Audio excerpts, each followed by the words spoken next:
Welcome to Fearless with Jason Whitlock. I'm Jason Whitlock, your host. Happy Monday. Thank you for joining me. Thank you for joining us. We have a fantastic show planned for you today, although it is not the show that we planned. Imagine that. A fantastic show planned for you today, although it's not the show that we planned. We've had to adjust to the news cycle. Steven Crowder this morning released some excerpts from what we're calling the Nashville Manifesto. I'm not sure if it's the manifesto or notes that the Nashville shooter from back in March that slaughtered young children at the Covenant School in Green Hills, the Nashville area, Green Hills neighborhood, very close to where our studios are, very close to where I live in downtown Nashville. 6 people, 3 little children, 2 women, and 1 man was killed in March. You guys, I'm sure, remember the story. The media, the FBI, the law enforcement has yet to release the full manifesto, and this is now going on 6-7 months. And so Steven Crowder was provided some information. Calling it the manifesto is a tiny bit maybe inaccurate, but notes written by the shooter that are very enlightening. And we're going to get into that, and I'll have a full-blown discussion about that. Before I do that, I want to clear up some space and create some room for this conversation. And you're just going to watch. It's just going to be me and you today, because you're going to watch me think this through in real time and have a conversation with you in real time about my thoughts as it relates to the Nashville shooter's manifesto or notes that she left. But before I do that, I want to tell you guys about a great new sponsor, First Cup. Today's episode is brought to you by First Cup Coffee, a Christian-owned patriot coffee company that stands for core values, family, and building community across the nation. First Cup's freshly roasted beans delivered in ground or whole bean texture, pods, and bulk. Go to firstcup.com and use the promo code FEARLESS and save an additional 10% on your order if you subscribe, and save an additional 10% for the life of your subscription. Guys, I'm going to be 1,000% transparent with you. I'm not the hugest coffee drinker, but I'm gonna be. I love this stuff. Been drinking it this morning or this afternoon. You'll see it here on my desk, probably virtually every show moving forward. I like this little pick-me-up, sharpens my mind, gets me through a tough day like today when we have to react to some devastating news or some really important thought-provoking news. This coffee is helping get my mind right and my mind sharp so that we continue to have a fantastic show, even though I've had to adjust. So hop on board with the First Cup. I have full steam ahead. And it also warms me up in this very cold studio. These guys, it's like 72 degrees in here. That's freezing cold to me. Anyway, let me get to the news of the day. Steven Crowder's breaking news that came out this morning and has dominated the social media space. Audrey Hale, who changed her name to Aiden Hale and, was calling herself a man. And I'm going to call the shooter Audrey. I'm going to go by the name the parents gave her, and I'm going to go by the gender God gave her. And so I'm not going to play the little game of this transgender man, blah, blah, blah. Audrey, the Nashville shooter, we've been sitting around for 7 months waiting for law enforcement to inform us about possible motivations. And wow, when you read the excerpts of the note, the manifesto, whatever you want to call it, it gets to the bottom of the motivation. And so There's the first page, I think, that was called The Dark Abyss, Death Day 3/27/23. Today is the day. Yes, the day has finally come. I can't believe it's here. Don't know how I was able to get this far, but here I am. I'm a little nervous, but excited too. Been excited for the past 2 weeks. There were several times I could have been caught, especially back in the summer of 2021. None of that matters now. I'm almost an hour plus 7 minutes away. Can't believe I'm doing this, but I'm ready. I hope my victims aren't. My only fear is if anything goes wrong, I'll do my best to prevent any of the sort. God, let my wrath take over my anxiety. It might be 10 minutes tops. It might be 3 to 7. It's going to go quick. I hope I have a high death count, ready to die. Ha ha. So that's the notes that we're calling page 1. On page 2, and when I read this, I nearly burst into tears just reading the first 3 words. And I'm just keeping it real. I nearly burst into tears. Kill those kids. I believe this was written on 2/3/23. Kill those kids are at the top of this page. It's as soon as you read it, it's just like, oh my God. This type of evil, this type of animus towards children in a 28-year-old young person, this type of animus towards children, kill those kids. And just thinking about it in real time, the mentality of Audrey Hale, virtually no different than the women we've seen out convulsing in the streets because Roe v. Wade was overturned. And they don't have right to instant access to abortions everywhere they want to go. And somehow this is some God-given right to be able to kill your baby in the womb. And so as soon as I read those words, I was like, this is what motivates me, concerns me, worries me about America, is this death culture we've adopted towards kids. And so I'm not sure if Audrey Hale can see that she has internalized and is her own desire to kill herself through transgender surgery, kill Audrey Hale, create this Aiden Hale, this transgender ideology, this transgender movement and mindset. It's a mindset of death. And so we should not be surprised that a person that wanted to kill themselves, wanted to reject how God made them, wants to believe that they're their own God and that the world has convinced them that, hey, I don't like being a girl. I have the right, the ability, and a proper person like me should kill their female selves, go through transgender surgery, take hormones to destroy what God created, and then make myself anew as a boy.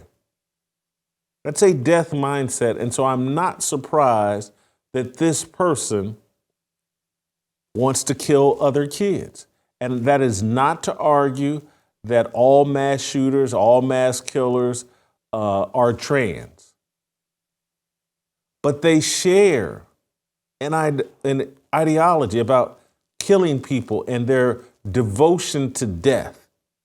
And that's where we are as a culture. And it is connected to the abortion movement. And I know a lot of people don't want to hear that. They've bought into the my body, my choice and that abortion's no big deal. But again, part of the reason we argue on this show about adopting a mindset that life begins at conception is because we recognize that this death culture believes that life doesn't begin at conception And that, hell, life really doesn't begin until the parents decide, I'm okay with keeping this kid. Because there are people out in California and other places around the country that want after-birth abortion. We have no respect in this country right now for life. And you can see it in our acceptance of the abortion culture. And so I've already seen people over Twitter. I retweeted Steven Crowder's message about having these documents. And I've already seen people say, Jason, how come you didn't say anything about the Maine shooter or the Buffalo shooter's manifesto? And I don't live in Maine or Buffalo. I live here in Nashville. I live 7 minutes, I believe, from the Covenant School. This issue hits right here at home for me. And the slaughter of kids and someone writing a note that kill those kids. It hits me a bit differently. And I'm sorry for being that transparent and that honest that all death doesn't affect me the same. When I live within 7-8 minutes of where the mass murder happened, and when it's targeted at kids, it moves me a bit differently than others. And for those of you that live in Buffalo or Maine, I'm sure those events strike you a bit differently than the mass shooting in Nashville does. It's more personal for me. And then when you tack on, and I wouldn't even say this is a tack on, but when you add in the fact that this killer clearly targeted Christians, hits me a bit different. Hits me quite a bit different. So I want to continue to read what the Audrey wrote. Those crackers going to private fancy schools with those fancy khakis and sports backpacks with their MF and daddies, I believe, Mustangs and convertibles. F you little shits. I wish to shoot your weak ass DICK with your mop yellow hair. Want to kill all you little crackers. Bunch of little F word that ends in guts. Yeah, I think that gots or anyway. F word that ends in gots. With your white privileges. F you, F you. And so the media and law enforcement have kept this information away from us. There were people at the time that speculated that Audrey sounded like she was Antifa or Black Lives Matter or a combination of both. And so if you're sitting wondering why that 7-8 months later, the government, who has said that, white supremacy is the plague of American society, and that white supremacy, that the Oath Keepers and the Proud Boys are the biggest threat to American safety. They're the domestic terrorists. I'm not aware of any Oath Keepers or Proud Boys who have written any manifestos or any notes at all about executing kids, about targeting Christians. I'm not aware of any of that. And so someone hop in the comments, someone hop in the chats, someone email me. Perhaps I'm just oblivious to what's going on and what the Oath Keepers and Proud Boys have been doing. But I at this moment, as I'm thinking this through, basically in real time, I think Joe Biden and the government are lying to us. I don't think that white supremacy is the biggest threat to America. I don't think that is at the heart of what is tearing apart America. And that's not to defend white bigots. It's just a reflection of reality. My thoughts are. And it's a reflection of how white supremacy has dissipated over the last 150 years of America's history. White supremacy has been on the decline in America since 1850 and literally probably since the 1700s. It's just been, it was at an all-time level at the 1700s, but it's probably been on a steady decline ever since, accelerated by the Civil War, accelerated by the Civil Rights Movement, accelerated by the mainstreaming of Black people into larger American culture, decreased by laws being changed that grant everybody the same freedoms here in America. White supremacy is on the decline. Joe Biden and corporate media and the race hustlers are trying to convince you that either one, nothing has changed and white supremacy hasn't dissipated, or it's actually on the rise. I reject that. That has not been my life experience over 56 years. I grew up in an era as a young person where interracial dating was a big deal. And now it's virtually nothing. People are swiping left and right on Tinder and hooking up with whomever, whatever color, whatever person they want. That's just one of many, many signs that our racial hangups that used to plague this society are on the decline. It used to be illegal for interracial marriage. It is no longer illegal. It's now pretty commonplace, and no one bats an eye for the most part. No one's being denied the ability to buy a house in whatever neighborhood they want to. Trust me, I've bought homes, I've bought condominiums, I've rented places in high-end exclusive neighborhoods. All they care about is my credit score and my income level. That's pretty much it.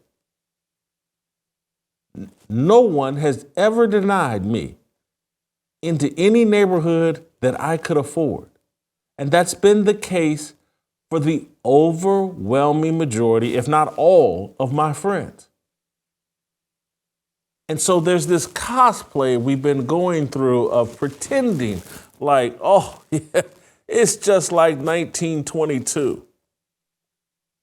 It's a lie. And we're radicalizing young people, both Black and white, with this belief that there's this evilness to skin color. And white skin is inherently evil. This is inappropriate, and it does not work for Black or white people. It is a plague that must be confronted. What about Dylan Roof? And I get it. But there is universal agreement that white supremacy, the kind expressed by Dylan Roof, is evil, wicked, and must be eradicated. There is not a consensus that the kind of racism that Black people are deploying against white people, and that this white woman ingested into her soul that white people are evil and that their kids should be hunted down and killed. There isn't a consensus that anti-white racism is evil and must be eradicated. In fact, it's the opposite. Ibram X. Kendi and virtually everybody that talks in corporate media believes just the opposite. That in order to right wrongs that no one living today experienced, we must inject punishment towards white people who are living today. Anti-white racism is embraced, celebrated, promoted in academia, promoted in Hollywood, endorsed by Joe Biden, and or ignored by Joe Biden and the administration and the people in power. We as a society are unwilling to address the anti-white supremacy that is tearing our country apart. And for those of you that call yourselves believers, you read this story, you read what this Audrey Hale wrote. If this doesn't tear at your soul, that a young person could be so radicalized by the culture that we have tolerated, allowed to be promoted, allowed to be mainstreamed, it destroyed Audrey Hale and put the pictures of the people she killed back up on screen. It destroyed these people. 3 little kids, 2 little girls, a little boy, 2 women, and an older man. And for those of you that aren't watching, the older man is black. The hatred that we have allowed to take root in America cost those 6 people their lives. And is tearing apart any unity that we had been working towards in this country. And so there was a time in the 1940s and 50s and 60s where good people had to say enough is enough, where white people who were believers, in order to protect their reputation as Christians, had to say, "Nah, man, this ain't right. And God won't let me sit quiet and just pretend like this isn't happening to Martin Luther King and these black people scattered across our country." We are at that exact same time right now, where those of us who have dark skin and call ourselves Christians, if you want to legitimize your beliefs and quit worrying about, well, did the white man do this? Did the white man do that? Until they do it, I'm not doing it. No, that's not the standard. I'm not waiting around for flawed people to understand and know what we as believers should know. That this anti-white supremacy that is running rampant in America has to be called out and stood up against. It's destroying this country. I'm going to wait. I'm going to wait because I want to tell you guys, I'm about to transition here, but I want to tell you guys about one of our greatest sponsors. You guys know I love Preborn, and how, again, I've already basically given you a Preborn endorsement as you listen to me unpack this. Life begins at conception. We have to adopt that mindset as fearless men and women, as believers.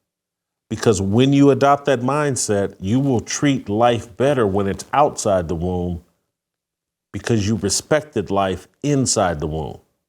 The people that don't understand that life begins at conception, they're the very people that promote this death culture that we have running rampant in America right now. Preborn, there's no better organization that supports that mindset than Preborn. Preborn shows expectant mothers who are considering abortion, they get them an ultrasound, show them that baby's heartbeat, show them that baby's image in the womb. That woman is now twice as likely to choose life and to go through with her pregnancy. And then Preborn steps in and provides that woman all the assistance and material support she needs to get through the first 2 years of that baby's life. Our money, our donations, just $28 for one ultrasound, whether you give $28, $280, $2,800, $28,000 or $28 million. It all goes to supporting life and all goes to providing ultrasounds and supporting that expectant mother as she goes through that pregnancy and through the first 2 years of that baby's life outside the womb. The money is not wasted. Dan Steiner is going to be here this week and he'll be on the show. He's the founder of Preborn. I've introduced him to you guys before. He'll be back on this week. We'll talk with Dan. Our money's not wasted when we send it to Preborn. It does exactly what it's supposed to do. 2 ways to give, pound 250, say the keyword baby, or go to preborn.com/fearless. Visit preborn.com/fearless or pound 250, say the keyword baby. Thank you. Now, I want to transition here in the conversation about what's going on and what we're allowing and what we're participating in. And this part of the message is directed at all of us. But for those of you that share my skin tone, it's directed at us a little bit more. These are the facts. And this is why we have to address this anti-white supremacy that's running rampant in America. God blessed us. Everybody that can hear my voice. God blessed us, allowing us to either be born into this country or live in this country. America is a blessing for Christians, for believers. It's a blessing for atheists. But all the people running around pretending like America's evil, none of you want to leave America because you know what I'm saying is 1,000% accurate. America, our citizenship here, is a blessing from God. We're not protecting that blessing. We're taking a dump on that blessing. We're trying to tear down that blessing. All under the hopes that there's something extra in it for us. All under the hope that we can either blackmail or leverage or pressure somebody into giving us something that we haven't worked for or that we don't even deserve. This whole reparations movement. And I'm not good with America until I'm given reparations. Could you imagine that mentality? God blesses you to live here in America. I'm not talking about your ancestors. Your ancestors suffered so that you could receive this blessing. And you want to throw it away and demonize it and tear it down. People suffered for you to enjoy the benefits of living here in America. The safety, the opportunity, the upward mobility, the freedom. People suffered. All these people that you claim to care about from the 17 and 1800s and Harriet Tubman and Frederick Douglass and all these people that went through enormous suffering and persevered using their Christian faith so that you could experience the opportunity and freedom that we now take for granted here in America. And instead of showing gratitude, you sitting around your whole life is built around, hey man, America needs to cut me a check.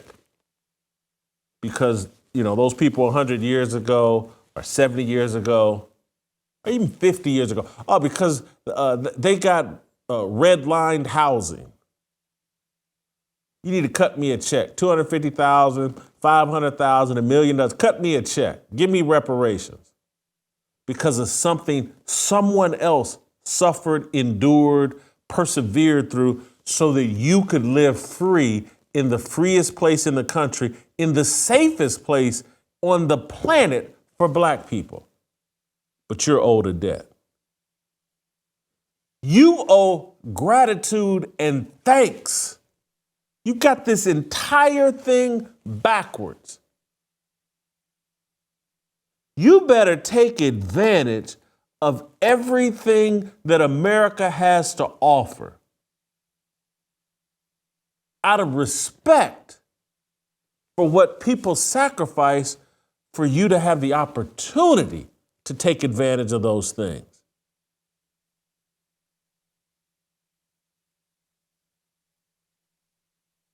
And let me say this to my less melanin brothers in Christ.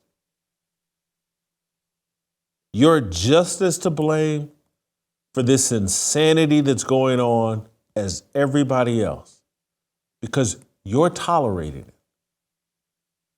You're running around with a guilty conscience, allowing people to emotionally blackmail you into tolerating this insanity. This whole trans movement, drag queens at schools, all of it. This whole world we've built around feelings. That's on you. You're tolerating it. You're running around acting like you have to apologize for things that had nothing to do with you. You're running around acting like you owe women a debt for the way things were in the 1800s and 1900s and the 1940s and the 1950s. Oh, we owe people a debt. You, white man, that has power, that's at the top of most of these Fortune 500 companies, running the media corporations that are lying to people and injecting them with this Marxist ideology, injecting them with this BLM, Antifa, feminist, matriarchy, you're allowing it.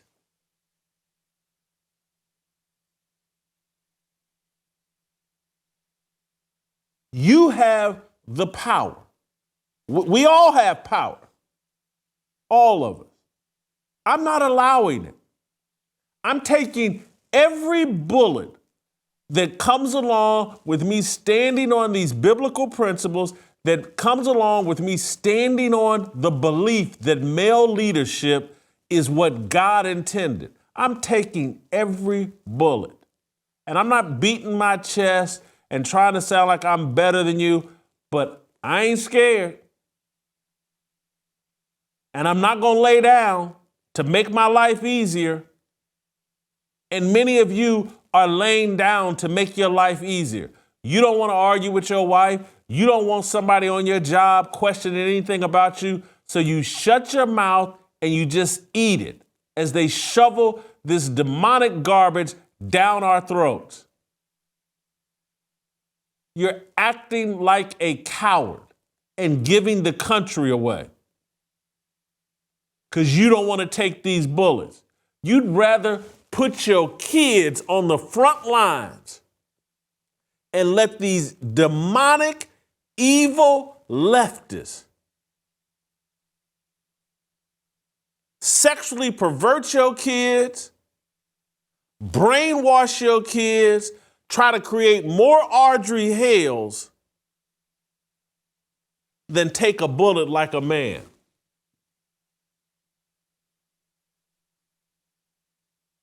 Men are supposed to take bullets. We're supposed to sacrifice. We're supposed to deal with the consequences of standing on truth. We're not doing that. Oh, I don't want to be called racist. Oh, I don't want to be called sexist. Oh, I don't want to be called homophobic. Oh, I don't want to be called transphobic. You're not worried about what they calling you. You worried about your paycheck. Period. You sold out for money. And so if Audrey Hale gets radicalized and kills your kids or your next door neighbor's kids, writes up a little manifesto, I want to kill kids, that's better than standing up like a man, taking the bullet, losing that leadership job in corporate America and having to go figure out another way.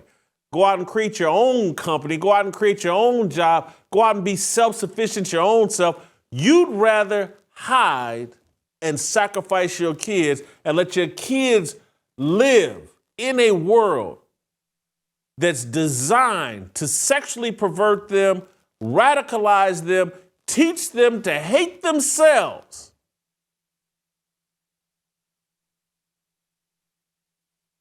Also, you can keep that paycheck coming and you just hope that it'll all go away. If I just do nothing, I'm just going to wait this out. You can't wait out the devil. He's very patient. You have to run him off. I watched a sermon this weekend again because I just keep coming back to the book of Judges.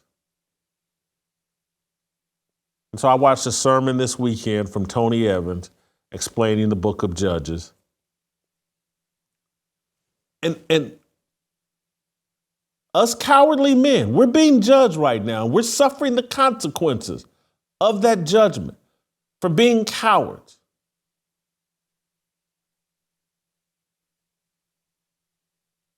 For allowing Joe Biden and the people in political power to dictate us, to brainwash our kids, to inject us all with the poison of racial division and hatred, all to serve their political means, their political goals. This is on all of us. There's not anybody listening to my voice, unless you're a World War II veteran. There's not anybody listening to my voice that wasn't completely blessed to be born into or granted citizenship in this country. Everybody knows it. No one wants to leave, but no one's willing to ante up and pay the price to protect this. We're all just sitting around, oh God, it's going to blow over. And look at the bad things happening to them. They're not happening to us. It's eventually going to be you. Your child is going to be sexualized. Your child is going to enter into a culture that makes them burn in hell. Your child is going to enter into a culture that emasculates and destroys men, your sons. You're not willing to protect them. I have no respect for you. And I know that's easy for me to say, or easier for me to say, having no kids. But I'll go back to what I said at the beginning. I don't care what the world thinks about me. The world thinks I'm nuts. The world thinks I'm sexist. The world thinks I'm some sellout. The world thinks I've adopted the white man's religion. I don't care what they say about me. I've walked away from a television career that was paying me millions of dollars. I don't care about any of it. I'm not going to take it. Why are you? And I know you sitting there, well, I got more responsibilities than you, Whitlock. It's actually your responsibilities that should make you more motivated than me.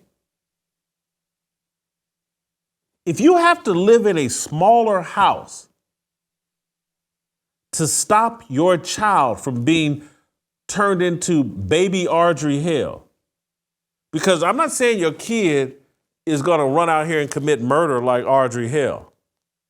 But if your kid adopts that mentality that Audrey Hale had, trust me, that's a fate you do not want to be dealing with. Your seed with that mentality, that hatred of young people and kids, that little respect for life, that much hatred for themselves, that kind of gender dysphoria and delusion. They're rigging the whole system up to create that. You're walking your child into insanity by sitting here and taking it. And so instead of that 5,000 square foot house you're living in, maybe you need to come down to 2,500. And maybe your wife needs to come off her job and take care of that home and them kids and educate them kids rather than allowing the public school system to radicalize and brainwash your kid. Maybe you need to stick in that marriage rather than choose divorce. Maybe you need to put a condom on and not indiscriminately create babies you have no intention of taking care of. There's some simple sacrifices you can make to put an end to this insanity that we're all living through.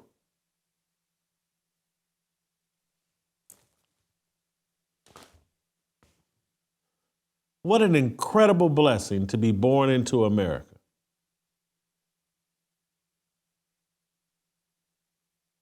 And we have these people trying to turn that blessing, trying to tear that blessing down so that you can't enjoy it and your kids can't enjoy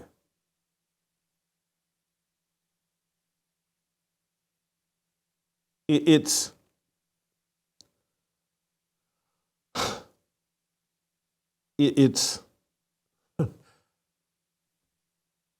if you're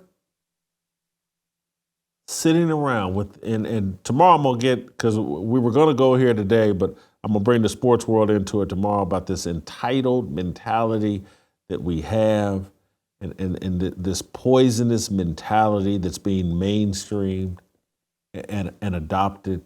And it's all antithetical to our Christian beliefs.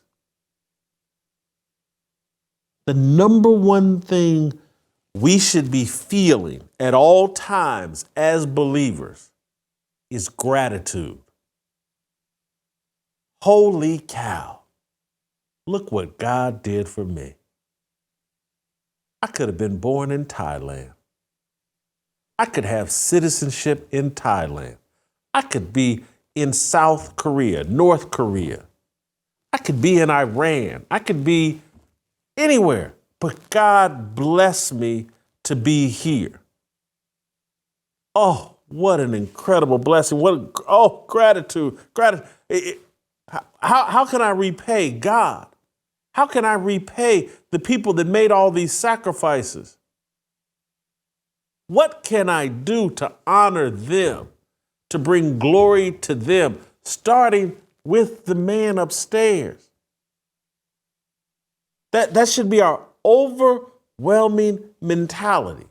The number one feeling. When I think about my grandmother, Lovey Kennedy, Mama Lovey, every day, what a joy she thought just waking up and breathing was here in America. Anytime you met her, that positive energy just flowed through her and you would be overwhelmed by it.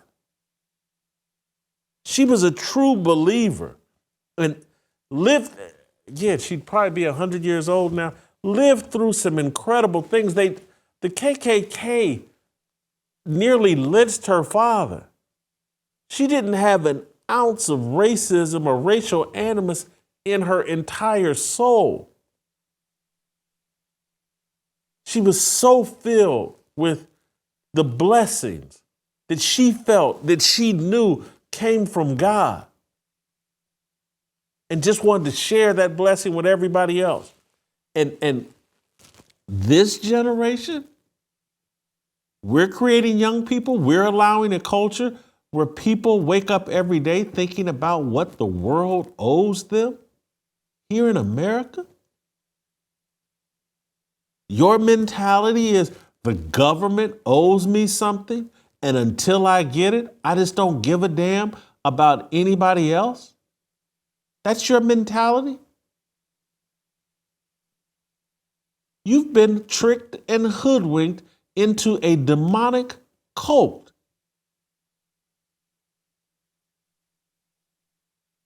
I don't care what you think somebody else got through their alleged white privilege. Your focus needs to be on what you got.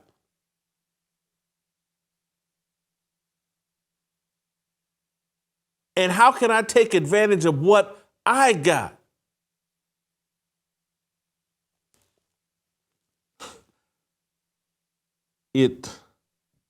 This thing here with the Audrey Hale and the Nashville massacre, and this impacts and says something about all of us.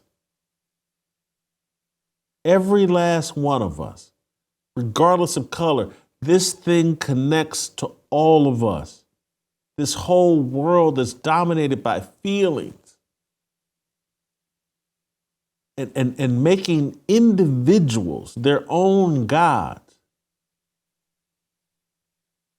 That's what Audrey Hale, she don't know it, she didn't know it, but she turned herself into her own god. I'm going to change my gender. And you know what? I've decided there's a group of people that are unworthy of life because I've been radicalized and I've been convinced that whiteness is evil. And in order for me to reject her own whiteness, she felt she had to kill white people. And I recognize the mentality. Because, again, that's why there's so much tolerance of black on black murder. It's the same mentality. It's a mentality of like, whoo, in order to rid myself of blackness, I got to be cool with killing black people. I have to be on board with the abortion of 30 million black babies.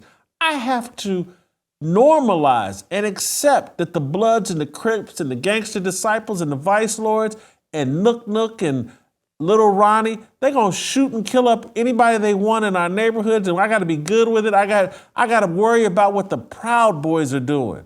That has more impact on me than the little gangbanger around the corner.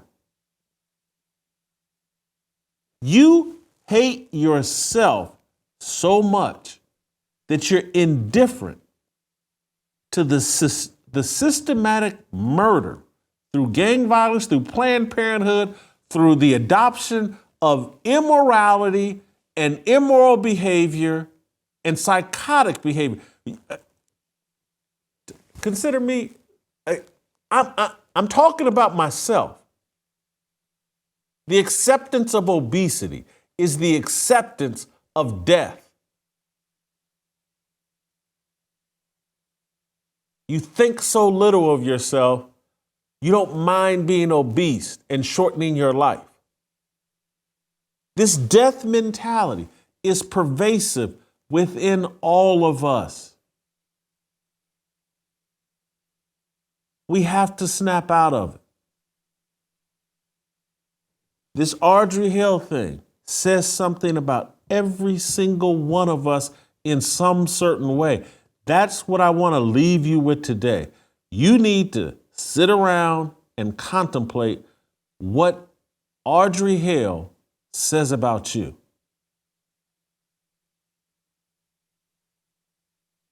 Not just what she says about white people, what she says about trans people, what she says about secular people.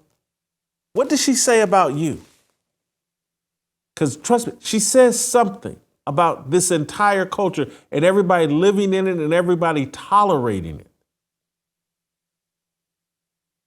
I want to wrap up here, and I got some final thoughts, and then we're going to let you go. But before I do that, I want to tell you about a project, a docuseries that blazetv is putting on. What really happened in Maui? Log on to Blaze TV today and check out the original docuseries, What Really Happened in Maui. In August of 2023, wildfires erupted in Maui. It took the Biden administration 2 weeks to fly the president out to see the devastation firsthand. The events surrounding this tragedy are unclear, and they hoped we would forget, but we haven't. Blaze Media traveled to Maui to expose the part of the story that has been buried until now. Hear the revealing new details and audio from the actual 9/11 calls. What Really Happened in Maui can be found exclusively only on Blaze TV. If you aren't already a Blaze TV subscriber, go to blazetv.com to subscribe now so you don't miss our first episode, What Really Happened in Maui. Use the promo code FEARLESSPLUS, that's Fearless Plus, to get $36 off your subscription. My final thoughts on this whole Audrey Hale thing. So we're watching, and again, we'll see what YouTube does with tonight's show. We have no idea. This story at the moment, at the time that we're taping this story basically only exists on X, formerly Twitter, Elon Musk platform. Facebook, Google, everybody else is trying to run away from Steven Crowder's leaked information about the Nashville shooter. It's all over X, and hats off to Elon Musk for protecting free speech and allowing it to exist there. But everybody else, at the time we were taping this, I went to CNN. Hey, what's CNN? What are they showing? And they're talking about Trump and his battle with the Attorney General, I think, in New York. I went to Fox News. Hey, what's on top of their website? It wasn't this Nashville Manifesto. Very important story. It was Trump and what's going on with the Attorney General in New York. And then there were all these other stories. I couldn't find this. And look, maybe they're being cautious out of, hey, we want to independently verify these documents before we promote them. That has not been the standard for any of these media outlets. I'll cite you some examples of things, or I'll just cite you one example. When the story fits the proper narrative, they don't care about facts. And so we've sat through a decade of all the corporate media outlets pretending that the police are executing a genocidal plot to kill black men one traffic stop at a time.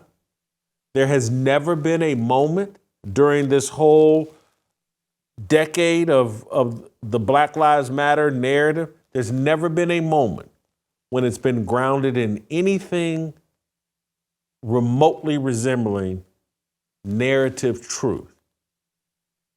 Have there been isolated incidents where you could second guess the police? Yes. Is there 1 ounce of truth to the fact that the police are systematically executing a genocidal plot on black men, and there's some trend of the police unfairly targeting black men? Not 1 ounce of truth to it.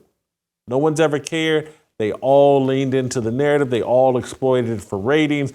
Anytime one of these resisting criminals got killed, pops up on CNN, Fox News will follow suit, MSNBC, all the social media platforms.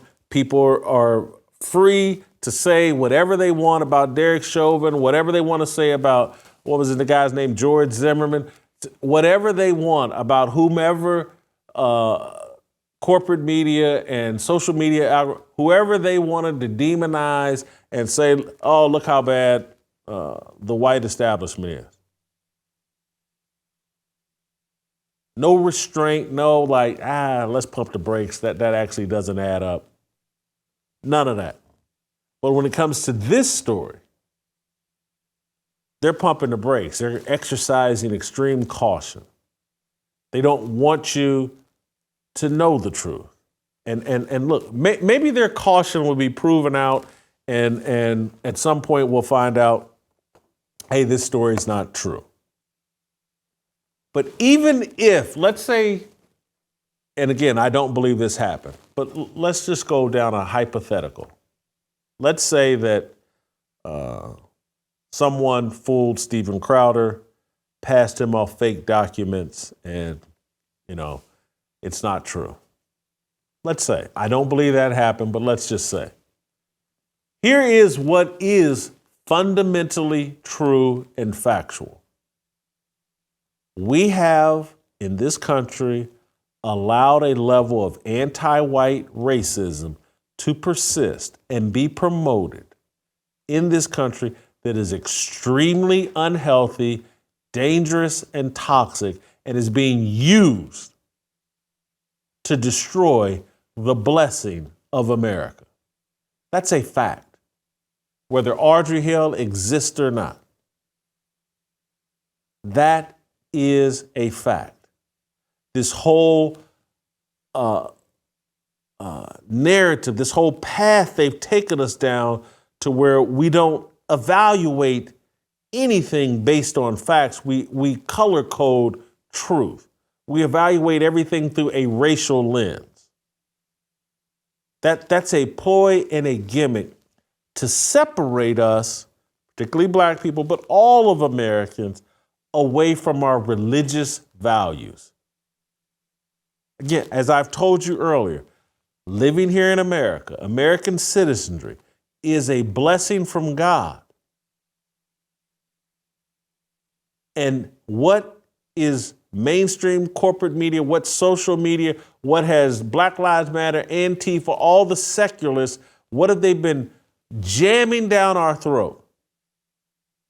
That religious faith here in America, Christian faith, the Christian faith that made this country what it is today, that made it the safest, most prosperous, most opportunity-rich place on the planet for black people, what have they been messaging to us for the past 2 decades, if not longer?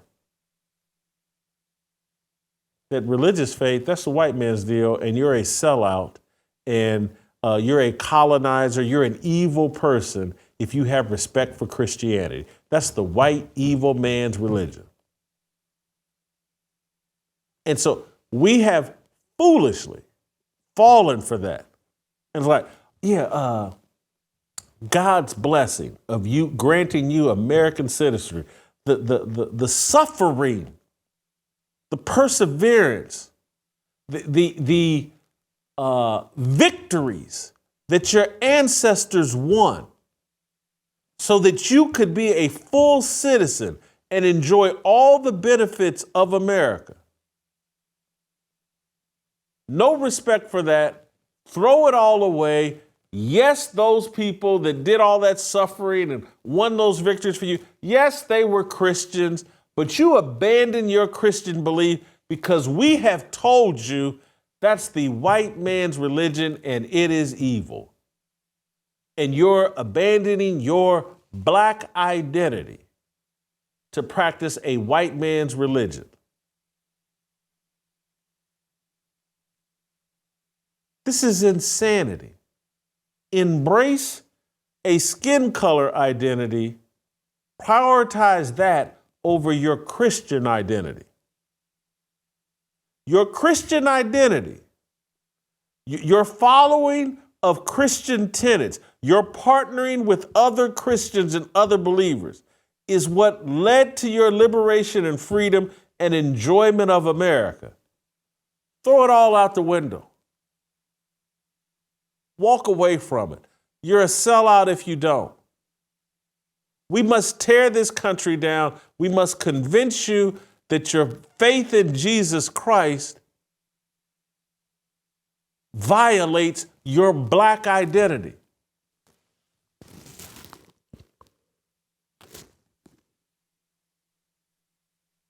It's insanity. It's absolute insanity. And again, it sounds like I'm just talking to black people. But I'm talking to white people. I'm talking to everybody. All the things that you like and enjoy about America, it's being thrown away by your children.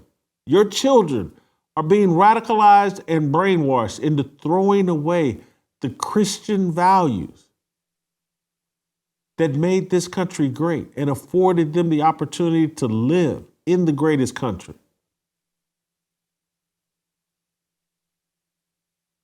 This culture is creating Audrey Hale's at the extreme.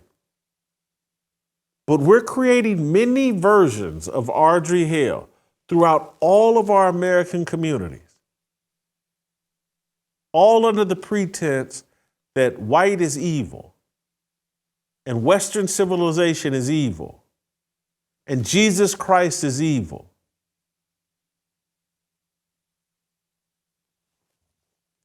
We're retarded. And those of you that are sitting on the sidelines doing nothing about this, you're a coward. You're a coward. We'll play, cue up some, not harmony, tomorrow. And we'll see you tomorrow.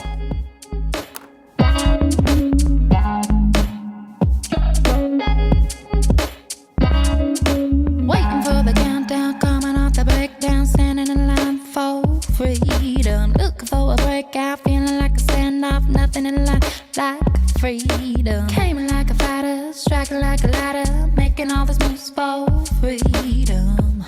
I want freedom. No negotiation, my sister, no relation. We all just wanna have freedom. Sitting on the corner, never been alone. I'm breaking my back for freedom. Blessed, we are living, get back. We are receiving, all deceiving. We all wanna be free. We want freedom.